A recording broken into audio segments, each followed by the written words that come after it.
દર્શનથી સાક્ષાત પ્રભુના દર્શનની અનુભૂતિ થતી, જેમની વાણીમાં બ્રહ્મનાદ અનુભવાતો, જેમના સ્પર્શમાં સાક્ષાત ઈશ્વરની કૃપા વરસતી, એવા પરમહિતકારી વિશ્વવંદનીય સંત બ્રહ્મ સ્વરૂપ પરમ પૂજ્ય પ્રમુખ સ્વામી મહારાજને શ્રદ્ધા સુમન અર્પણ કરવા માટે ગાંધીનગરના નગરજનોએ આયોજિત આ સમારોહમાં આપણે સૌ ઉપસ્થિત છીએ. સ્વામિનારાયણ સ્વામિનારાયણ. દરેકે યુગની અંદર એક યુગ વિભૂતિ જોઈએ ને જોઈએ. તો આજે એ વાલ્મિક પ્રશ્ન કળિયુગની અંદર વિશ્વને આપણે પૂછીએ કે એવો કોણ પુરુષ છે કે જે આ પ્રમાણે સાધુતાના સકળ ગુણ સંપન્ન હોય અને જેણે ધૂપસળીની માફક પોતાનું જીવન પરના ઉપકાર માટે ખપાવી દીધું હોય, કે જેણે ઘટીયંત્રની માફક આજે 17,000 ગામડાઓ, 2.5 લાખ ઘરો અને 50 દેશોમાં જેમણે વિચરણ કર્યું હોય, અને ભારતીય સાંસ્કૃતિક મહોત્સવો દ્વારા પૂર્વ અને પશ્ચિમ વચ્ચે જેણે સાંસ્કૃતિક સેતુ બાંધેલો હોય, કે જેણે સદાચાર અને સદ્ધર્મની ગંગા સમગ્ર વિશ્વની અંદર જેણે વહાવી હોય, અને જેણે આદિવાસીથી વિદેશીઓના દિલ જીત્યા હોય અને એની સાથે એમનું જીવન પરિવર્તન કર્યું હોય, વિશ્વભરના મહાનુભાવોનો પ્રેમ સંપાદન કરેલો હોય, એવી વ્યક્તિનો પ્રશ્ન આપણે વિશ્વને પૂછીએ, મુનિ નારદને નહીં, તો જન જનના મુખ ઉપર એક જ અવાજ છે, પ્રમુખ સ્વામી મહારાજ. બાપાએ સ્વામિનારાયણ ભગવાનના આશ્રય પછી અનેક મુમુક્ષુઓના ઉદ્ધાર કર્યો છે. સમગ્ર વિશ્વભરમાં 1,000 કરતાં વધુ હિન્દુ મંદિરોનું નિર્માણ કરી સમાજ સેવાના કેન્દ્રોની સ્થાપના કરી છે. વિદેશની ધરતી ઉપર વિશ્વનું સૌથી મોટું મંદિર સ્થાપવાનો વિક્રમ સર્જ્યો છે અને વિશ્વ સંતની ગરિમા હાંસલ કરી છે. સાંસ્કૃતિક ક્ષેત્રે ક્રાંતિ કરી બતાવી.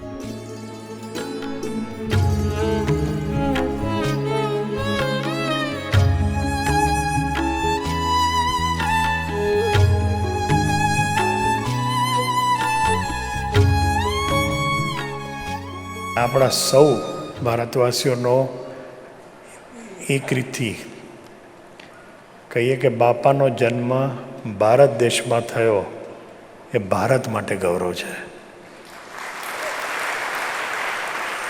અને આવા મહાન સંતના આશીર્વાદ કાયમ આપણે ઉપર રહેશે અને કાયમ આપણે સૌ પ્રગતિ કરતા રહીશું. સ્વામીમાં મેં એક આદર્શ દર્દી જોયા છે, મારા ગુરુ જોયા છે. ઘણી વખતે મને એમ લાગે કે એ સલાહ આપે ત્યારે મારા ફાધર જે રીતે આપતા હોય એવી રીતે મારા પિતા જોયા છે, અને ઘણી વખતે એમાં મેં મિત્ર જોયા છે. અને એમનામાં જે આટલી બધી પ્રખર સાધુતા અને એની સાથે જે નિર્દોષતા હતી, આ combination probably it was the deadliest combination, અને આવું મેં જોયું નથી મારી લાઈફમાં. દુર્ગુણોનો વિસ્તાર વધી રહ્યો છે. સદગુણોનો વિસ્તાર વધારવા માટે આ બધી સંસ્થાઓ છે. અને પરમ પૂજ્ય પ્રમુખ સ્વામી મહારાજ શ્રી કૃષ્ણ ભગવાને કરેલું કાર્ય આજે અહીં ચરિતાર્થ કરતા ગયા. મેં ભગવાનને તો જોયા નથી, પણ જ્યારે સંત પરમ હિતકારી સાંભળતો હોઉં છું અને આંખ બંધ કરીને ભગવાનનું સ્વરૂપ કેવું હોઈ શકે એની કલ્પના કરું છું, તો મને પ્રમુખ સ્વામીજીના દર્શન જરૂર થાય છે. વેદ ઉપનિષદની અંદર પરમાત્માની વાતો છે. હિન્દુ ધર્મની અંદર સંત પરંપરાની વાતો છે. અને આ બધાનો નિચોડ તો પ્રગટ સ્વરૂપ પ્રમુખ સ્વામી બાપા. મારા મતે 2 શબ્દોમાં કહેવું હોય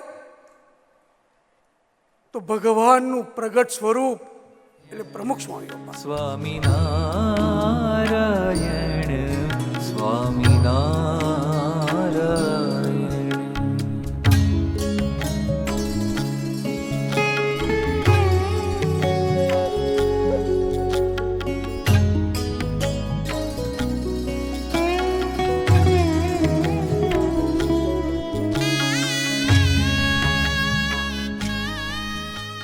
દેખાય છે એ નહીં, but the invisible, the અદૃષ્ટ છે એ. He touched millions by transforming the lives of individuals. કદાચ આપણને લાગશે કે પ્રમુખ સ્વામી BAPS સંપ્રદાયના છે, અમે માનીએ છીએ, પણ એનાથી પણ પર હતા. કોઈ કહેશે કે સ્વામિનારાયણ સંપ્રદાયના સંત છે, એનાથી પણ પર હતા. કોઈક એમને ધર્મના ફ્રેમવર્કની અંદર મૂકવા માંગશે. પ્રમુખ સ્વામી વોઝ બિયોન્ડ રિલિજન. કોઈ કહેશે કે દેશ, ભારત અને વિશ્વ, he was even beyond our world.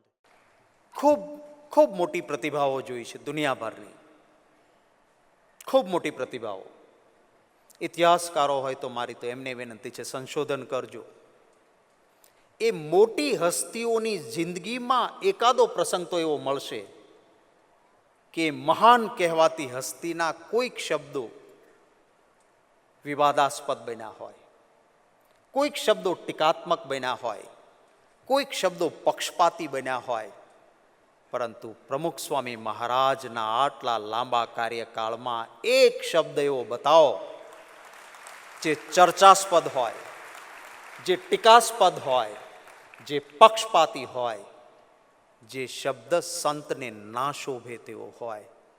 એક શબ્દ એમના આખા જીવનકાળમાં નહીં મળે. એ સામર્થ્ય પ્રમુખ સ્વામી મહારાજનું. 28 વર્ષની ઉંમરે BAPS સંસ્થાના પ્રમુખ તરીકેની જવાબદારી સંભાળી અને લગભગ 67 વર્ષ સુધી એક સંસ્થાના પ્રમુખ તરીકે હજારો લાખો હરિભક્તો અને આ સમય દરમિયાન 1100 જેટલા વિશ્વના અનેક દેશોમાં મંદિરો પ્રસ્થાપિત કરવા અને એના કરતાં પણ એમના આ સમય દરમિયાન સમગ્ર વિશ્વમાં 1000 કરતાં વધારે સંતોને દીક્ષા આપવાનું કામ પ્રમુખ સ્વામી મહારાજના હસ્તે થયું. એમના દર્શન માત્રથી માણસને એક પ્રેમ, હુંફ, હ્યુમન ટચ, માનવીય સ્પર્શ, માણસ હાથ મૂકીને હાશ થાય, જે રડતો આવ્યો હોય હસતો જાય, દુઃખી હોય એ સુખી થાય. આવી મૂર્તિઓ બહુ વર્ષો પછી બનતી હોય છે. ઘણા લોકોને ખૂબ આશ્ચર્યચકિત કરી દે છે કે હિન્દુસ્તાનમાં જન્મેલું બાળક કથા, કીર્તન, મા બાપ સાથે આંગળી પકડીને મંદિર ગયા હોય, એનામાં ક્યાંક ને ક્યાંક જાગ્રત અજાગ્રત અવસ્થામાં સંસ્કાર પડેલા હોય અને એ યુવાન થાય અને કદાચ એને મનમાં થાય કે મારે સાધુ થવું છે, પણ વિદેશમાં જન્મ્યો હોય, અહીંયા ક્યારે આવ્યો ના હોય અને ત્યાં પણ ક્યાંય મંદિરે ન ગયો હોય અને એક વખત બાપાના દર્શન કરે, હાઈલી ક્વોલિફાઈડ હોય, ટેકનોક્રેટ હોય અને એમ કહે કે મારે સાધુ થવું છે. આ બાપાનો પ્રભાવ છે. वह संत थे और संत की परिभाषा ये है कि वह परमार्थी होता है, अपने लिए नहीं जीता, दूसरों के लिए जीता है, दूसरों को सुख देकर उसे सुख अनुभव होता है. ऐसा दिव्य व्यक्तित्व हम लोगों के बीच आज शरीर से नहीं है. उनके न रहने से हम सब लोग अपने को बहुत अकिंचन, दरिद्र महसूस कर रहे हैं. समाज सेवा के कार्यों में अपने को लगाया ताकि एक ऐसे समाज का निर्माण हो सके जो चारित्र्यवान समाज हो। वर्तमान समय के एक महान आध्यात्मिक व्यक्तित्व को खोने पर एक अकिंचनता अनुभव होती है। वह अकिंचनता उन सब वक्ताओं की श्रद्धांजलि भाषणों में व्यक्त हुई है, वह वेदना व्यक्त हुई है जो ऐसे आध्यात्मिक व्यक्तित्व के न रहने पर स्वाभाविक रूप से होती है। संत का एक गुण और होता है, संत विचरणशील होता है, घूमता है, जुड़ता है। प्रमुख स्वामी जी ने भी अनगिनत गांवों में, कस्बों में विचरण किया, लोगों से जुड़े, लोगों के प्रति अपनी संवेदना व्यक्त की और मानव मन के परिष्कार का काम किया। શ્રદ્ધાંજલિ એક હોય, બે હોય, ત્રણ હોય, પણ આ પ્રમુખ સાહેબ મહારાજ માટે તો ઉપરાઉપરી શ્રદ્ધાંજલિ થાય છે. અત્યારે આ અહીં શ્રદ્ધાંજલિ ચાલે છે અને બીજા કોઈ ખૂણામાં ચાલતું જ હશે. બધાને ઉભરો આવે છે, ઉભરો નહીં પણ અંતરની ભાવના, અને બધા કોઈ પણ આ રીતે, એટલે સ્વામી બાપાએ બધાને પ્રેમને હૂંફ આપે છે. એના કારણે બધાને સહજ સ્વભાવે અંદરથી નીકળે છે. સ્વામી બાપાએ બધાને મન સાચ્યા છે. તન સાચવવું એ સહેલું છે, મન સાચવવું મુશ્કેલ છે. લાખોનો મન સાચ્યા છે. એક બે હોય તો બરાબર, એક બે ને મન સાચવવું એ બહુ મુશ્કેલ છે. સ્વામીમાં એક સહજ સ્વભાવ. સ્વામી બાપાને એવું કોઈ વખત થયું નથી કે હું મુખ્ય છું અને બીજા ગૌણ છે, એવું કોઈ વખત થયું નથી. એ સામાન્ય આપણા ભેગા ફરી જાય અને એમના મનમાં જ થયું નથી કોઈ વખત. આ બહુ મોટી વાત છે. અને જો મન સાચવવામાં બધું ઘણું બધું મૂકવું પડે, અહમ શૂન્યતા લાવવી જ પડે. સ્વામીએ જે કક્ષાએ મન સાચવા છે એમાં સહજ દેખાય છે.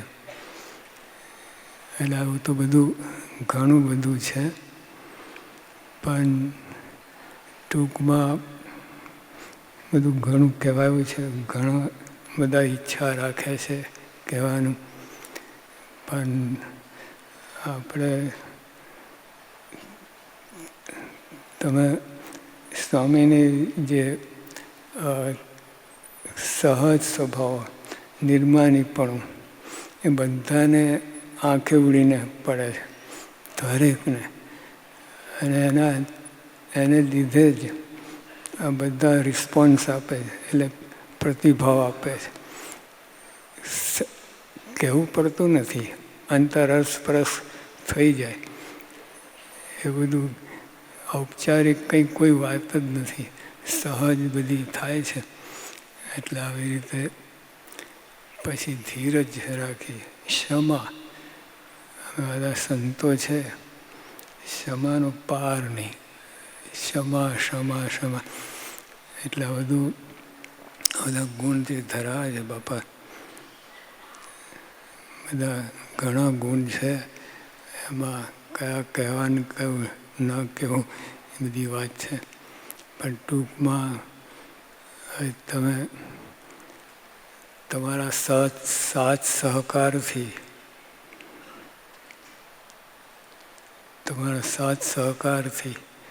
અને તમારા આશીર્વાદથી અમે આગળ આ કાર્ય આગળ ચલાવીશું સ્વામી બાપાનું, અને બધા આશીર્વાદ આપજો. સહજાનંદ સ્વામી મહારાજ. આપણે સૌ આજના આ શ્રદ્ધાંજલિ કાર્યક્રમના અંતિમ ચરણ તરફ જઈ રહ્યા છીએ. એ છે મંત્ર પુષ્પાંજલિ. શાંતિ પાઠ હરિ ઓમ દ્યૌઃ શાંતિરંતરિક્ષગું શાંતિ પૃથિવી શાંતિરાપઃ શાંતિરોષધયઃ શાંતિઃ વનસ્પતયઃ શાંતિર્વિશ્વે દેવાઃ શાંતિર્બ્રહ્મ શાંતિઃ સર્વગું શાંતિઃ શાંતિરેવ શાંતિઃ સામા શાંતિરેધિ. ઓમ શ્રી અક્ષર પુરુષોત્તમ મહારાજાય પ્રકટ બ્રહ્મ સ્વરૂપાય પ્રમુખ સ્વામી મહારાજાય ચ ઇમં મંત્ર પુષ્પાંજલિં સમર્પયામી. બોલો સ્વામિનારાયણ ભગવાનની, અક્ષર પુરુષોત્તમ મહારાજની, પ્રમુખ સ્વામી મહારાજની, મહંત સ્વામી મહારાજની, પ્રમુખ સ્વામી મહારાજ શતાબ્દી મહોત્સવની. जनगण मन अधिनायक जय है भारत भाग्य विधाता.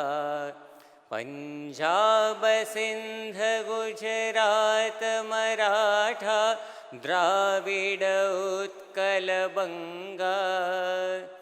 विंध्य हिमाचल यमुना गंगा उच्छल जलधि तरंग. तव शुभ नामे जागे तव शुभ आशीष मागे. गाहे तव जय गाथा. जनमण मंगलदायक जय है भारत भाग्य विधाता. जय है जय है जय है जय जय जय जय है. भारत माता की, भारत माता की, प्रमुख स्वामी महाराज की.